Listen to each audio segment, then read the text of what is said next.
আমি আমার প্রিভিয়াস শর্টসে বলেছিলাম সুপার ক্লে ও হার্ডেনিং ক্লে এর মধ্যে একটা ব্যাটেল করব।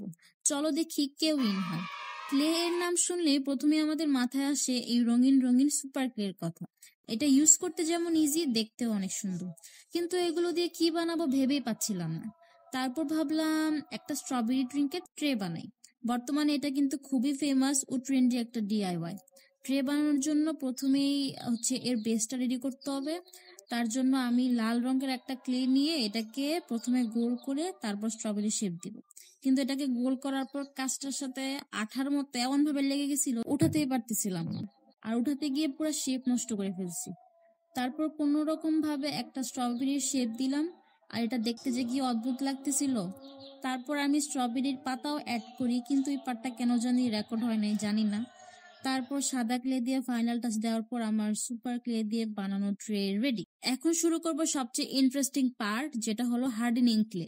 এটাকে অনেকে মডেলিং ক্লেও বলে। আর এটাকে কাটার জন্য এরকম একটা শার্প কাটার ইউজ করা হয়। আর এটার সাথে পাউডারও ইউজ করতে হয় যেন ক্লে হাতে না লেগে যায়।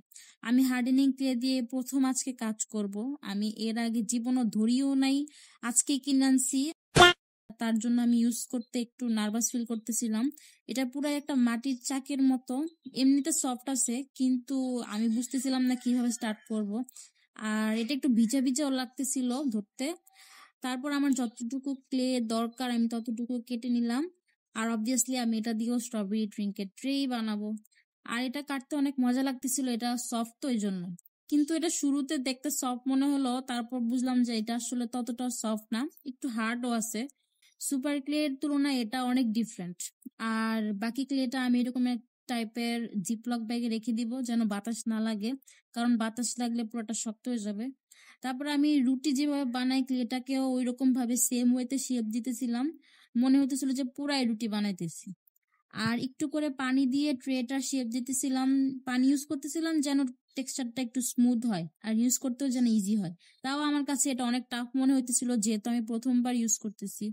অনেকক্ষণ টাইম ওয়েস্ট করার পর আমি এটাকে স্ট্রবেরির একটা মোটামুটি শেপ দিতে পারছি। আর এখন পাতাগুলো অ্যাড করব।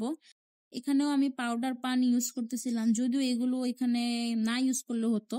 পাতাগুলোর শেপ দেওয়াটা একটু ইজি ছিল স্ট্রবেরি ট্রের শেপ দেওয়ার তুলনায়। ওইটা আমার কাছে অনেক প্যারা খাইতে হয়েছে ওইটা করতে যায়। এখন আমার মোটামুটি শেপ দেওয়া শেষ। আর আমার হাতের অবস্থা একদম বাজে হয়ে গেছে। আর এখন এটাকে শুকাইতে দিতে হবে প্রায় 24 ঘন্টা। 24 ঘন্টা পর আমার ট্রের অবস্থা হয়েছে এইরকম, একদম শক্ত হয়ে গেছে। তারপর আমি এখানে লাল রং করব। এই রেড কালারটা একটু ব্রাইট, আমার কাছে আরেকটা আছে ডিপ, তো আমি ব্রাইটটা ইউজ করতেছি। তারপর পাতাগুলোকে রং করে ফাইনাল টাচ দিয়ে রেডি হয়ে গেছে আমার ট্রে। আর সবার লাস্টে বার্নিশ করতে হবে। বার্নিশ করার পর ট্রেটা এত চিকচিক করতেছিল, পুরো লুকটাই চেঞ্জ হয়ে গেছিল, একদম গ্লসি একটা ভাব আসছে। একদিকে আমার হার্ডেনিং ক্লে দিয়ে বানানো ট্রে, আর এদিক দিয়ে সুপার ক্লে দিয়ে বানানো ট্রে। হার্ডেনিংটার উপরে যেহেতু কিছু টুকটাক জিনিসপত্র রাখছি, তাই সুপার ক্লেটার উপরেও রাখলাম, ফর্মালিটি আর কি। কোনটা তোমাদের কাছে বেশি ভালো লাগছে কমেন্টে জানাও। আমি জানি সুপার ক্লেটা কারো কাছে ভালো লাগবে না, আমার কাছেই ভালো লাগে না।